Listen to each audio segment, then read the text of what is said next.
For weeks, the United States Coast Guard searched the wrong part of the ocean, not because they weren't looking hard enough, but because they were looking exactly where Brian Hooker told them to look.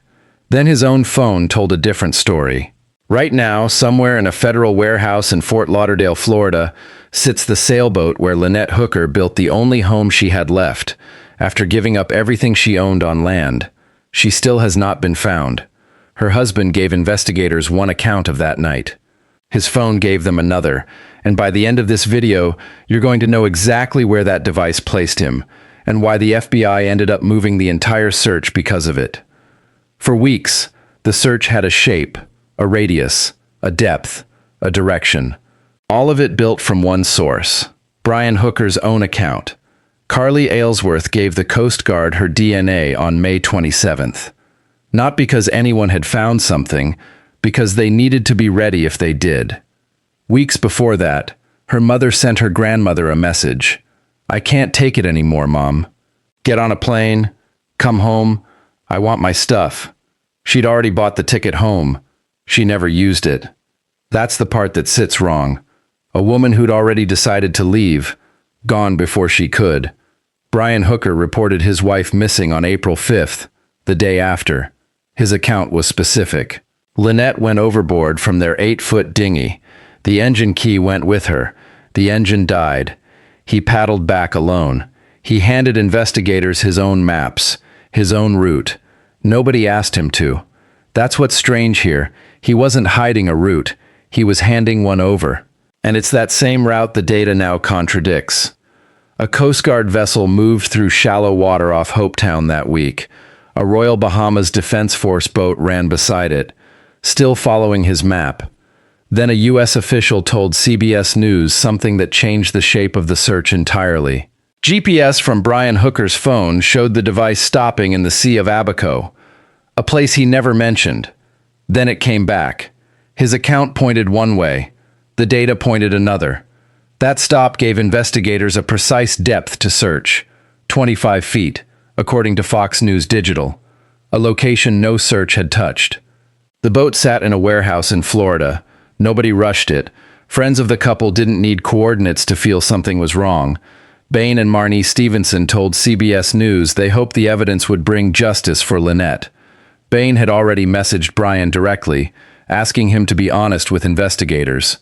Here's what Brian Hooker never did. In all those weeks, he never explained why a device in his own pocket told a different story than the maps he handed over. There was still no name attached to a second sailboat. One investigators believe had been anchored near the Soulmate that same night. The search that had gone nowhere for weeks finally had a real location to check. But his phone wasn't the only thing logging that night. So was the boat itself. And what it recorded, Brian Hooker couldn't edit, delete, or explain away. The Soulmate carried its own tracking system. An AIS transponder, it broadcasts a vessel's position automatically, whether anyone thinks to check it or not. That system went dark at 9:29 p.m. on April 4th.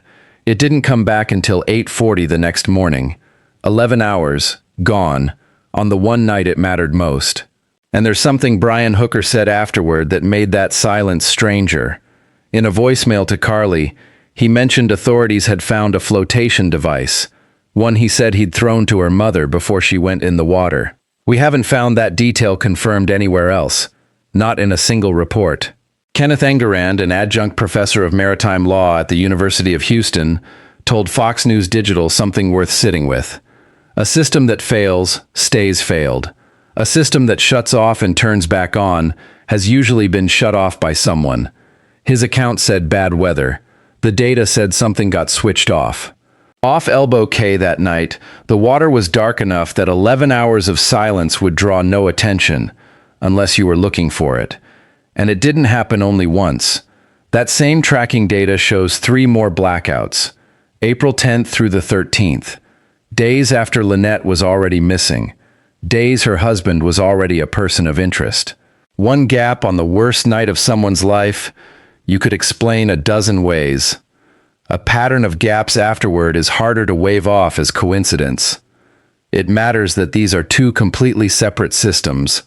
One's a personal phone, running a navigation app, the other's the boat's own broadcast system, with no connection to that phone at all. Two unrelated technologies, both recording, both disagreeing with him. Tad DiBiase, a former federal prosecutor who's built a career on no-body homicide cases, put it plainly to News Nation. Both his GPS and his onboard GPS ship navigation AIS both don't match the story that he told. And that flotation device he described to Carly, still nobody but him has confirmed it existed. She'd already given up her house on land to build a life on this water. She'd already decided this boat, not any address in Michigan, was where she belonged. And on the one night that mattered most, the system built to prove where that boat had been went completely silent. To be clear about what we don't know, nobody has explained those 3 later blackouts. That gap in the record is real. It's still open. The transponder came back on the next morning. Like nothing about that night had happened at all. For weeks, the case had a story, a timeline, and a paddle through the dark that explained all of it. On paper, it made sense, except for 11 hours no account ever accounted for. On April 14th, Brian Hooker stood in front of a camera, told the country he was staying in the Bahamas, said finding his wife was his only focus. Hours later, he was gone. Was that a son rushing to a dying mother's bedside, or a man who left the second the questions were about to catch up to him? That decision is where this is headed. But before we get to what he did next, it matters who he did it to. Lynette Hooker had spent months learning this exact water by feel. Her daughter has said it plainly. She wasn't a novice. She knew this sea. Brian Hooker is a Marine Corps veteran, 25 years married to Lynette. He said, on the record, he never harmed her and never would. He also has a 2015 incident on file. He and Lynette each accused the other of assault. No charges, either side. How does 25 years of a life built in public arrive at a night where only one person is left to explain it? You already have the phone. You already have the boat's silence. Neither one, alone, changes how you see this case. This does. The Soulmate carried a $33,000 infrared thermal camera, built for exactly one purpose: finding a person in dark water when nothing else can. Daniel Danforth, a friend of the couple, told Fox News Digital the system uses forward-looking infrared. It reads heat signatures, even in total darkness. He told the Coast Guard about it in early May, before they'd even known it existed. $33,000, wired, functional, sitting on the exact boat he was trying to reach in the dark. It would have sat there, near the helm, the entire time he says he was paddling blind, looking for her. Former FBI Special Agent Nicole Parker explained to Fox News Digital why this case sits under federal jurisdiction at all. An American suspect, an American victim, a U.S.-flagged vessel.